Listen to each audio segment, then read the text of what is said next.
मामला महाराष्ट्र का है और तारीख है 5 मार्च 2018 यानी 5 मार्च 2018। आप समझ सकते हैं कि ये कहानी पुरानी है, लेकिन घटनाक्रम ऐसा है जिसके बारे में हर किसी को जानना चाहिए। महाराष्ट्र में अंबरनाथ से चिंचपाड़ा के रास्ते पर एक यंग कपल बाइक से गुजर रहा होता है, जा रहा होता है। इस बीच इस रूट पर एक जगह पड़ती है जिसका नाम है टिटवाला। तो इसी टिटवाला जगह पर दोनों थोड़ा रेस्ट करने के लिए, थोड़ा सुस्ताने के लिए अपनी बाइक रोकते हैं। लड़का बाइक चला रहा होता है और लड़की पीछे बैठी है, दोनों बाइक रोकते हैं। अभी बाइक रोककर दोनों सुस्ता रहे होते हैं, पानी वानी पी रहे होते हैं, तब तक एक आदमी अचानक इस सुनसान जगह पर आ धमकता है और वो आते ही फौरन इस कपल को, इस लड़का लड़की को बुरी तरह से डराने लगता है और ये कहता है कि भाई जो भी कीमती चीज़ें हैं, मोबाइल फ़ोन, पर्स, रुपए पैसे, वो सब मेरे हवाले कर दो। एक अकेला रॉबर, दो लोग लड़का लड़की। तो लड़का इसका विरोध करता है, वो कहता है कि नहीं नहीं दूंगा, क्या मजाक है, भागो यहाँ से।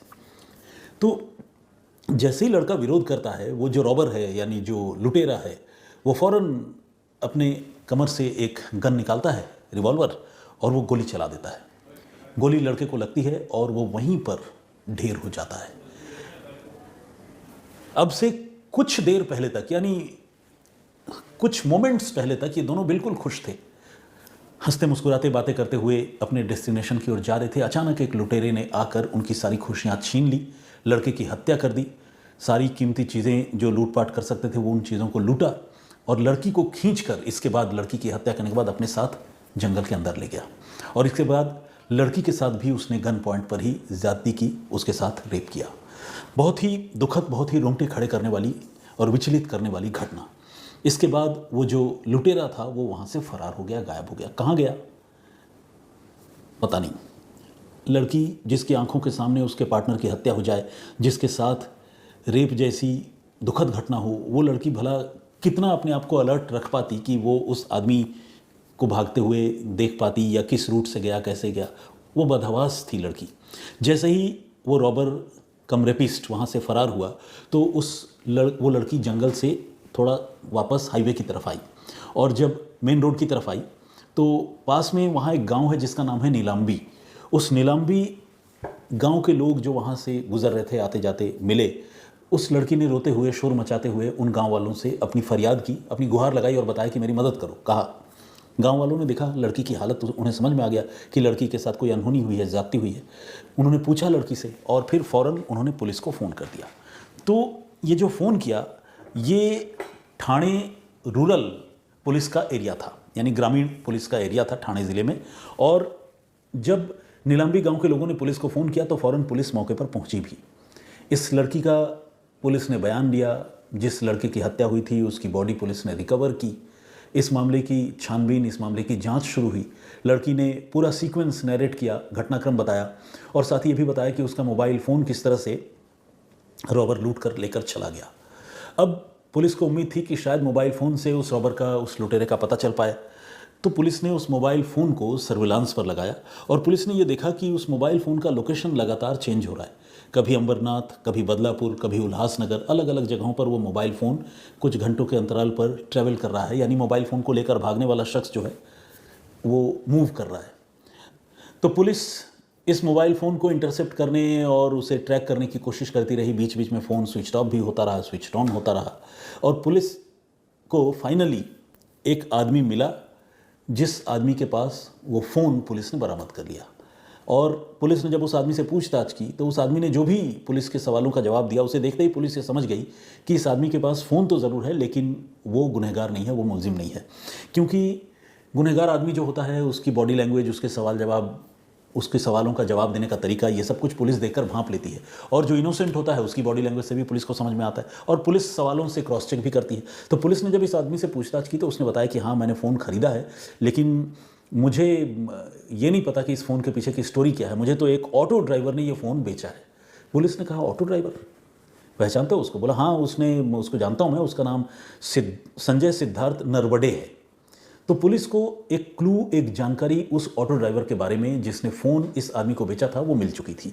लेकिन पुलिस ने फ़ोन तो बरामद कर लिया, जिस आदमी के पास से फ़ोन मिला पुलिस उस तक भी पहुंच गई, लेकिन पुलिस कातिल तक नहीं पहुंच पाई और इस घटना को अभी तक पुलिस पूरी तरह से सॉल्व नहीं कर पाई थी। लेकिन संजय सिद्धार्थ नरवड़े नाम के एक ऑटो ड्राइवर की सूरत में पुलिस को इस मामले का पहला क्लू ज़रूर मिल चुका था।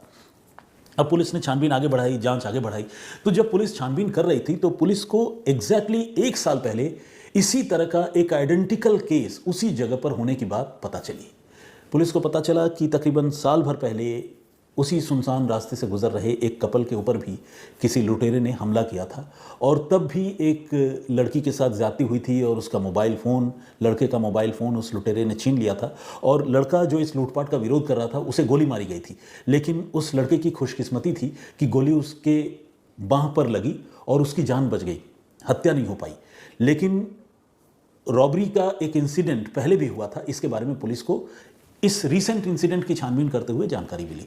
तो पुलिस को समझ में आ गया कि इस एरिया में कोई ना कोई ऐसा बंदा, कोई ना कोई ऐसा शख्स ज़रूर है जिसकी मूवमेंट है और जो इस इलाके में, सुनसान इलाके में कपल्स को टारगेट करता है। ये पुलिस के लिए अपने आप में एक बड़ा क्लू था। अब पुलिस ने जो है, पुलिस को संजय सिद्धार्थ नरवड़े का तो पता चल चुका था, लेकिन वो दिखता कैसा है, हुलिया क्या है, अपीयरेंस कैसा है, बातचीत कैसे करता है, पुलिस को इसके बारे में कोई जानकारी नहीं थी। तो पुलिस ने एक बार फिर से जो विक्टिम लड़की है, पीड़ित लड़की जिसके साथ अभी घटना हुई थी रेप की, उस लड़की से पुलिस ने पूछताछ की और उससे पूछा उस लुटेरे के हुलिये के बारे में। लड़की ने उसका हुलिया जितना भी उसे याद था उसने सारी बातें बताई और उसी के मुताबिक पुलिस ने उसका स्केच भी बनवाया। यानी ऑटो ड्राइवर जो था, पुलिस ये मान कर चल रही थी कि शायद वही इस मामले में रॉबर है और उसका स्केच पुलिस ने बनाया था और पुलिस को उम्मीद थी कि ये जो स्केच वाला बंदा है यही संजय सिद्धार्थ नरवड़े होगा, क्योंकि अभी पकड़ में तो आया नहीं था, तो पुलिस अंदाज़ा ही लगा रही थी। अब पुलिस उस स्केच के सहारे इस संजय सिद्धार्थ नरवड़े को लगातार पुलिस ढूंढ रही थी। ढूंढते हुए हुआ ये कि पुलिस को एक और जानकारी मिली और वो जानकारी मिली लड़की का मोबाइल फ़ोन खरीदने वाले आदमी से। जिस आदमी ने लड़की का मोबाइल फ़ोन उस ऑटो ड्राइवर से ख़रीदा था, उसने ये बताया कि ये फ़ोन तो उसने ऑटो ड्राइवर से लिया था, लेकिन उसके कुछ पैसे बाकी थे और उन पैसों को वापस लेने के लिए उस ऑटो ड्राइवर ने उसे उल्लासनगर के एक डॉर्मेट्री में बुलाया था। डॉर्मेट्री यानी आप लोग जानते हैं वो जगह जहाँ पर एक बड़ा सा कमरा होता है और जिसमें कई सारे बिस्तर लगे हुए होते हैं। मतलब प्राइवेसी नाम की चीज़ तो नहीं होती, लेकिन इंसान वहाँ रह सकता है, रात गुजार सकता है, सुस्ता सकता है। तो छोटे मोटे होटलों में, गेस्ट हाउस में या सराय खानों में इस तरह की डॉर्मेट्रीज बनी हुई होती है। तो फ़ोन खरीदने वाला ये जो बंदा था जिसे पुलिस ने सबसे पहले पूछताछ के लिए बुलाया था, उस आदमी ने ये कहा कि जिस संजय सिद्धार्थ नरवड़े नाम के ऑटो ड्राइवर से उसने फ़ोन लिया, उसने उल्लासनगर की एक डॉर्मेट्री में उसे बुलाया था और वहाँ पर उसने उसको कुछ पैसे उस फ़ोन के बदले में दिए थे। तो पुलिस को एक क्लू भी मिला कि अच्छा, उल्लासनगर की डॉर्मेट्री में ये बंदा टिका हुआ था या रह रहा था। अब पुलिस को लगा कि अगर उल्लासनगर की डॉर्मेट्री में वो रुका है और इस इलाके में वो मूव करता है तो हो सकता है कि उल्लासनगर की डॉर्मेट्री में वो दोबारा भी आए या हो सकता है वहीं रह रहा हो। तो उसकी पहचान करना और उसे पकड़ना अब पुलिस के लिए एक टास्क या चैलेंज तो था ही। पुलिस ने सोचा कि क्यों ना ऐसा करे कि सादे कपड़ों में उल्लासनगर की उसी डॉर्मेट्री में हम भी डेरा डाल देते हैं।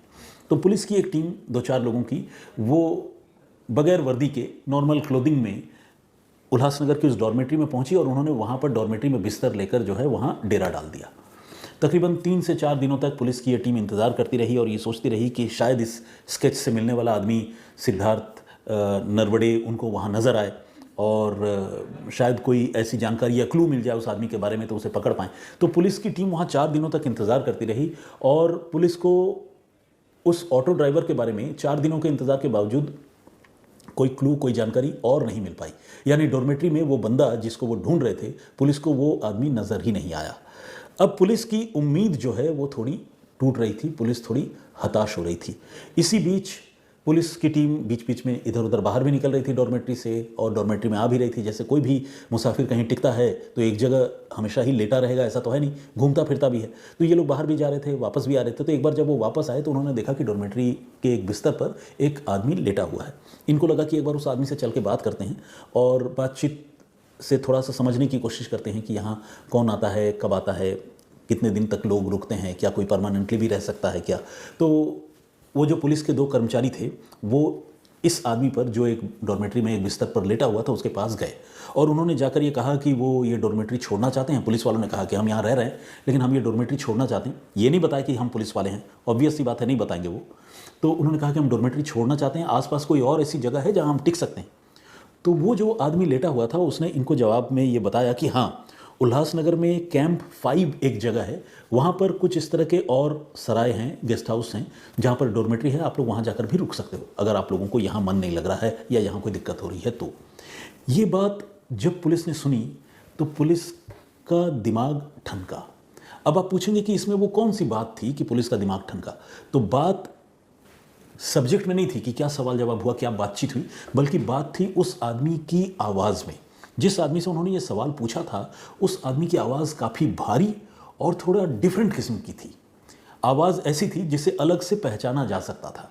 अब जब ये बात पुलिस वालों ने रियलाइज़ की कि इस आदमी की आवाज़ अलग है, भारी सी है, तो फिर उनको एक और पुरानी बात याद आई। असल में ये जो विक्टिम लड़की है जिसके साथ रेप हुआ था, जिसके पार्टनर की हत्या हुई थी, उससे जब पुलिस पूछताछ कर रही थी तो उस लड़की ने पुलिस वालों को जब उसका हुलिया डिस्क्राइब किया था रॉबर का, तो ये भी बताया था कि रॉबर की आवाज़ बहुत भारी है और डिफरेंट किस्म की है। ये बात पुलिस वालों को अचानक याद आ गई और पुलिस वालों को लगा कहीं ऐसा तो नहीं कि यही संजय सिद्धार्थ नरवड़े है, क्योंकि इसकी आवाज़ जो है वो बिल्कुल भारी है और बदली हुई सी है, डिफरेंट किस्म की है। इसी तरह के एक आदमी के बारे में ही तो उस लड़की ने बताया था। लेकिन पुलिस उसको सिर्फ शक के आधार पर तुरंत दबोच या पकड़ नहीं सकती थी। पुलिस को थोड़ा सेंस भी करना था कि ये वही जेन्युइन आदमी है या नहीं। तो पुलिस की टीम ने थोड़ा इंतज़ार करने का फैसला किया। रात गहराई और पुलिस वाले अपने अपने बिस्तर पर लेट गए और वो जो बंदा था वो भी अपने बिस्तर पर सोकर खराटे लेने लगा। अब पुलिस वाले चुपचाप उठे मोबाइल फ़ोन लेकर और उस सो रहे आदमी की तस्वीरें क्लिक की, जो आदमी शक के दायरे में था। तस्वीरें क्लिक करके पुलिस ने फ़ौरन ये तस्वीरें भेजी ठाणे रूरल पुलिस को, जो 2 लोगों की टीम थी यहाँ पर। उन पुलिस वालों ने ठाणे रूरल पुलिस को ये तस्वीरें भेजी और कहा कि ये तस्वीर जल्दी से उस पीड़ित लड़की को यानी विक्टिम गर्ल को दिखाओ और ये बताओ कि क्या ये वही आदमी है जिसने उसके पार्टनर का मर्डर किया और उसके साथ रेप किया। तो ठाणे पुलिस ने बिल्कुल फुर्ती दिखाई और उस लड़की के पास पहुंचकर इस सो रहे आदमी की तस्वीरें दिखाई जो डॉर्मेट्री में सो रहा था। लड़की देखते ही पहचान गई और बोली कि हाँ, यही आदमी है जिसने मेरे पार्टनर की हत्या की और मेरे साथ रेप किया और मेरा मोबाइल फ़ोन लूटा। इधर कन्फर्मेशन पुलिस को मिली और पुलिस की जो टीम डॉर्मेट्री में थे उसको भी कंफर्मेशन मिली। लेकिन तब तक एक गलती हो गई, एक देर हो गई। हुआ ये कि ये जो आदमी था जिसकी तस्वीरें पुलिस वालों ने खींचकर आगे बढ़ाई थी, ऐसे तो वो आदमी सो रहा था, लेकिन उसको शायद इन पुलिस वालों से बातचीत करने के बाद कुछ भनक लग गई कि कोई उसका पीछा कर रहा है या हो सकता है ये लोग पुलिस से हों। उसने कुछ सेंस कर लिया उस आदमी ने और वो वहाँ से फरार हो गया। तो कहने का मतलब ये है कि हाथ में आया शिकार पुलिस वालों के हाथ से निकल गया। अब पुलिस वाले जो है वो बहुत दुखी हुए और हाथ मसलते रह गए। उनको लगा कि यार कंफर्म भी हुआ कि ये वही रॉबर है, वही मर्डरर है, लेकिन वो भाग गया, अब क्या करें। तो पुलिस वालों ने डॉर्मेट्री वालों से बातचीत की और पुलिस को ये पता चला कि वो आदमी फरार तो हो गया है, भाग तो गया है, लेकिन उस आदमी ने अपना बैग एंड बैगेजेस जो भी उसके बिलोंगिंग्स है वो सारी चीज़ें छोड़ गया है। अब पुलिस वालों ने डॉर्मेट्री वालों को अपना असली परिचय दिया और कहा कि सारा सामान हमारे हवाले करो और हम उसको चेक करेंगे, हम ठाणे पुलिस से है। डॉर्मेट्री वालों ने पुलिस वालों को सारी जानकारी दी, कोऑपरेट किया और उसके बाद जब उसके बिलोंगिंग्स को पुलिस ने चेक किया तो उसमें देखा कि एक जर्मन मेड रिवॉल्वर भी है जो उसी सामान के साथ उस आदमी का डॉर्मेट्री में ही रखा हुआ है और वो बंदा फरार हो चुका है। अब पुलिस को लगने लगा कि इतनी सारी चीज़ें, बैग बैगेज, यहाँ तक कि रिवॉल्वर एक क्रिमिनल के लिए बहुत, जिसे कहते हैं कि इंपॉर्टेंट चीज़ है, तो वो सारी चीज़ें छोड़कर भाग चुका है, तो बहुत मुमकिन है कि वो वापस भी आएगा। ऐसा इन लोगों को अब उम्मीद बंध गई, लेकिन उन्हें पता नहीं था कि वो वाकई आएगा भी या नहीं। तो पुलिस वाले सादे लिबास में तो थे ही, वो फिर से डॉर्मेट्री में ही कुछ और दिनों तक उन्होंने इंतज़ार करने का फ़ैसला किया और उनकी ये कोशिश, इंतज़ार करने का ये जो फ़ैसला है, वो कोशिश जो है वो रंग लाई। और चंद रोज़ गुजरे और 11 मार्च को वो बंदा फिर से इसी डॉर्मेट्री में वापस आया। संजय सिद्धार्थ नरवड़े, उस अजीब भारी आवाज़ वाला आदमी जिसकी तलाश पुलिस को थी। और इस बार जैसे ही संजय सिद्धार्थ नरवड़े वहाँ पर दिखा, पुलिस की टीम पहले से ज़्यादा मजबूत थी, कुछ लोग और बढ़ा दिए गए थे। इन लोगों ने उसको दबोच लिया और दबोचने के बाद सीधे पुलिस स्टेशन लेकर आई और जब उससे पूछताछ हुई, सख्ती की गई, तो उसने न सिर्फ एक हत्या और एक लड़की के साथ रेप और लूटपाट की बात कबूल की, बल्कि ये भी कहा कि 1 साल पहले भी उसने इस तरह की घटना को अंजाम दिया था। उससे पूछताछ हुई, सारी कहानी अब साफ हो गई। पता चला कि ये संजय सिद्धार्थ नरवड़े नाम का जो आदमी है, ये बेसिकली एक पेशेवर चोर और अपराधी है, लुटेरा है, और ये मूल रूप से महाराष्ट्र के ही जालना का रहने वाला है। ये अपने घर से भाग चुका है और चोरी और लूट के पैसों से ही उसने एक ऑटो भी खरीद रखी है, और उसी ऑटो से वो दिन भर ऑटो चलाता है, कमाई करता है, और कभी भी सुनसान जगह पर कोई आदमी या कोई कपल नज़र आता है तो उससे वो लूटपाट करता है, मौका मिलने पर लड़कियों से रेप भी करता है। तो अब ये गुनहगार पुलिस की हिरासत में आ चुका था। पुलिस ने बड़ी मशक्क़त के बाद, 5 मार्च की घटना थी, 11 मार्च को इसे गिरफ्तार किया, और गिरफ्तार करने के लिए पुलिस ने जैसे कड़ियाँ जोड़ी और डॉर्मेट्री में जिस तरह वो सादे लिबास में तैनात रही, जिस तरह से एक बार वो हाथ से फिसल भी गया, फिर वापस पुलिस ने उसको पकड़ने में कामयाबी हासिल की। तो ये यकीनन पुलिस के इन्वेस्टिगेशन की एक शानदार स्टोरी है, जिससे काफ़ी सारी बातें सीखने वाली हैं। तो ये थी पूरी घटना, पूरी कहानी। फिलहाल उस आदमी के खिलाफ मुकदमा चल रहा है और उस पर फाइनल वर्डिक्ट अभी तक नहीं आया है। तो ये था लेटेस्ट अपडेट और इस पूरी घटनाक्रम के बारे में जानकारी। ये कहानी आप लोगों को कैसी लगी, कमेंट करके ज़रूर बताइएगा।